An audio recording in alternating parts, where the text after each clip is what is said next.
And now it's time for Bum Reviews with Chester A. Bum. Tonight's review: The Hobbit, An Unexpected Journey. Oh my god, this is the greatest movie I've ever seen in my life!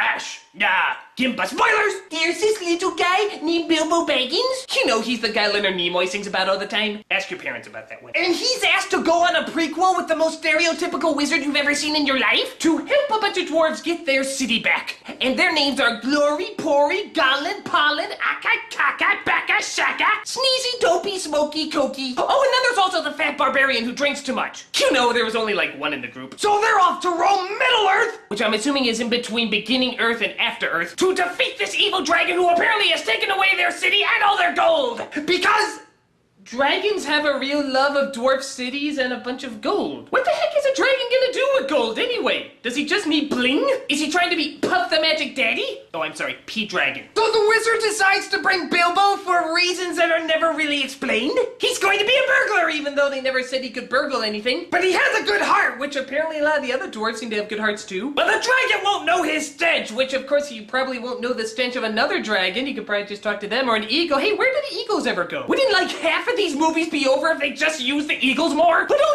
no, the eagles would never make it far enough to complete the mission. They make it pretty far in all these movies. They always go to the most dangerous areas in all the land, and they seem to turn out okay. Maybe their music is too annoyingly 70s. So even though Bilbo doesn't want to go on the quest, he suddenly decides he does? I want to go on your quest. Why?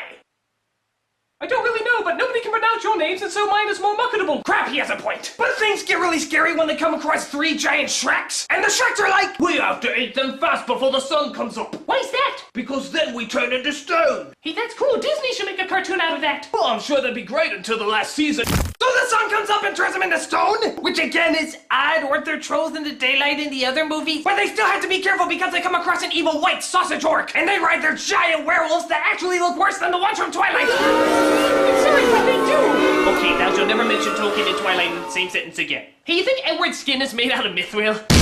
So they come across a bunch of cameos from the other movies, and their main job is to be like, All the stuff you saw in the other movies is going to happen. no. Yes, okay. But then Bilbo is like, I'm going home. No, of course you are. There's only 2 more of these movies left, and we're gonna do it without you. Well, you did the last one without Christopher Lee. And go out and Gollum. Who? That anorexic Mr. Bean who sounds like Donald Duck. hello, I'm looking for the most precious thing in the world to me. Well, if it's so precious, how did you lose it? It fell out of the pocket in my loincloth. You had time to give your loincloth pockets? The precious is great at minimal sewing. Well, I'll tell you where it is if you show me the way out of here. Okay, it's over there. Very good. By the way, I have the ring. What?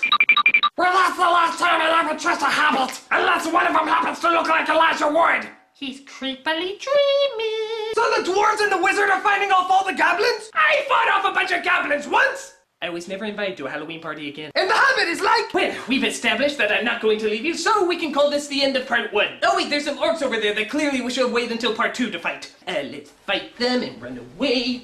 Okay, now it's the end of part 1. hooray! So the Hobbit, An Unexpected Journey was a really, really good movie? Despite the fact that the other 3 books got a film apart and this is the shortest one and somehow it gets 3? But I think Peter Jackson wanted to make sure that nothing was left out. Like that wood wizard that was never in the book, that conversation with Saruman and Galadriel that was never in the book. But hey, while they were at it, at least they didn't put in Tom Bombadil, the only character that everyone wanted to see in the Lord of the Rings movies and never got a chance to. I'd much rather see that Fisher King wizard smoke a stick bug. See, that's not a bad idea. I know what I'm doing for Christmas. This is Chester E. Bum saying, Lambus bread! You got Lambus bread? Oh, come on, help a guy out, will ya? Come on, Lambus bread! Come on, 3 bites can fill your stomach! And when you're smoking a stick bug, that's a good appetizer!